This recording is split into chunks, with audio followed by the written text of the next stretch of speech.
Hey guys, today we're going to talk about the possibility of a nuclear power plant being in Caldwell County, the one and only. So we got some experts today, so here we go.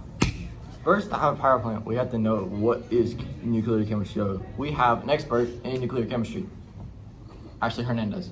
Thank you for inviting me. No problem. So what is nuclear chemistry for people that don't know? Nuclear chemistry deals with radioactivity and it transforms the nuclei of the atom. Also, this helps the environment to be clean if we did have nuclear power plants. Wow, so there's no more carbon emissions, so it can save the atmosphere and the ozone layer. Yeah. Wow, that is really intriguing. All right. Good to know.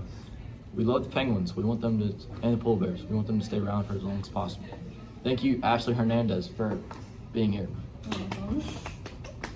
So I interviewed a person that did not want to be named. They wanted to remain anonymous about how a nuclear reactor works. Pretty much the main preface is the main reactor breaks down an atom in a process called nuclear fission. Do not get that confused with nuclear fusion. Two different things. So it creates an immense amount of heat. So that heat heats up this water. Then the steam from that water turns these turbines. The turbines in turn turn the generators, which is a lot of turning, Bob. So when that generator turning, it creates a lot of energy, much like how a water dam turns turbines to make energy from the water. So now, a part of that is the reactors that heat the atoms. They use uranium. Uranium is a key part in every nuclear power plant. I don't care what kind it is, it's going to be there. The uranium are a main part in fusion, pretty much. A small amount of uranium can create a huge amount of energy. I think I read it. The interviewee told me that a cup of uranium has the power of 100 tons of dynamite. Uranium is stacked into rods called fuel rods. 100 of these make a fuel assembly. So depending on the power plant, there's hundreds of assemblies, which is thousands of rods. Fuel rods are put in the water and keeping them hot.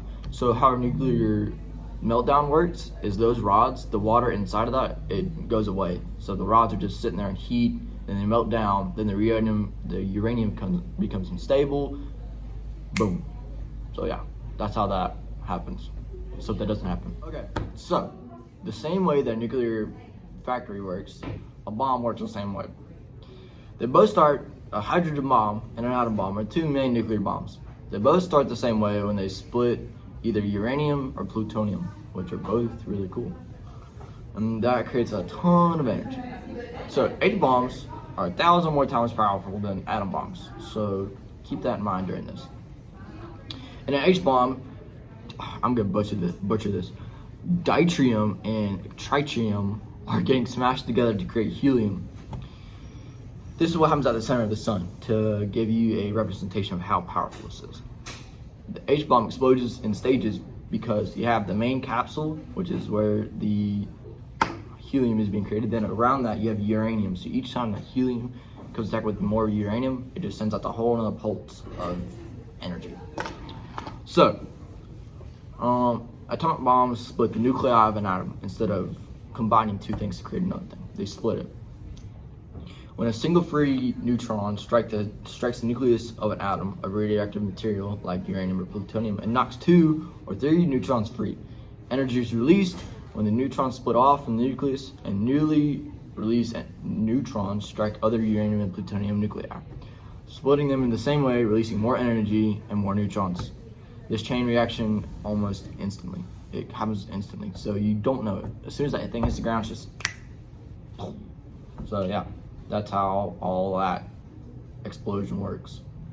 Cool. Today, I invited a nuclear historian to talk about the history of an atom before we go into how it works.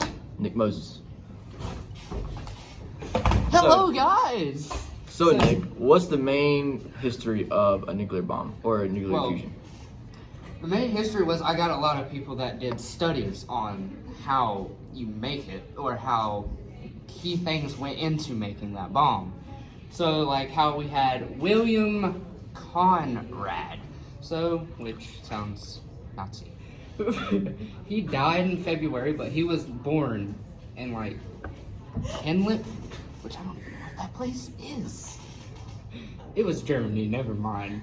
He went to a boarding school, but he studied like the activity of crystals that you use in a bomb. So that's what he did. Then we have Henry Becquerel, which he was born in December, so he wasn't too far behind him. He died in February. He studied on how the heating of gases work inside that bomb. So he hates his job. Marie Curie, which he studied the radiations inside the bomb and like how they move and the crystals. He also did it with his brother Jacques. Yeah, and they did X-rays and phosphorus. He died on August 25th. R.I.P. Jacques. And Marie Curie, which was his wife, which helped him do the studies, and she has the same as him. She was helped in studying the radiation rays and how they move with her husband, Pierre Curie. That's a duo. And that's all I got. I mean, Sounds like a lot of smart people, way smarter than me. All I know how is talk. Thank you. So now we know about nuclear chemistry and how everything works. We need to know the pros and cons about a power plant. So we have a citizen representation, Emily has something. Hello, thank you. Thank you for having me. No problem. So what are the pros of a power plant? Why should we have it here in McCall County? Well, a big thing is that it creates jobs, which, we're always looking for that. It's the largest source of clean energy in the world known to us today. So that means no carbon, ozone layer, save the penguins. There's a better economy because it's lower production costs in the long run. And yes, it will be expensive to, get it up and running, but then once we have it started, it'll be all good. And then it's very resilient. So like, say when your power goes out during a thunderstorm or a snowstorm, like that means the power stopped working, but nuclear power won't just stop working because of a thunderstorm. Like,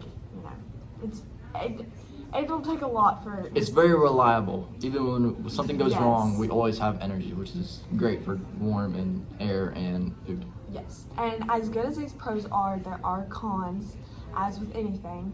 So if this is like an extreme case, but if a reactor melts down or something goes wrong, millions of people could lose their lives, and it's very serious that you have like the highest safety standards in a nuclear power plant. Also, nuclear power is relatively new, so there's really no precedence, like anything could happen. We don't really know, but we are learning very quickly, and there are scientists like constantly working on it. Also, there is a lot of waste and radioactive waste, so a big thing is finding a place to put this waste, which once you find a place, it's not really that big of a deal. And you will need highly skilled workers. There's no room for human error since nuclear power is so dangerous. Sounds like a lot of pros, Emily. Get out. So, there you have it from Emily Hassan, the citizen person on nuclear chemistry. Now, you No. About nuclear chemistry. Thank you for having us. Good night, America.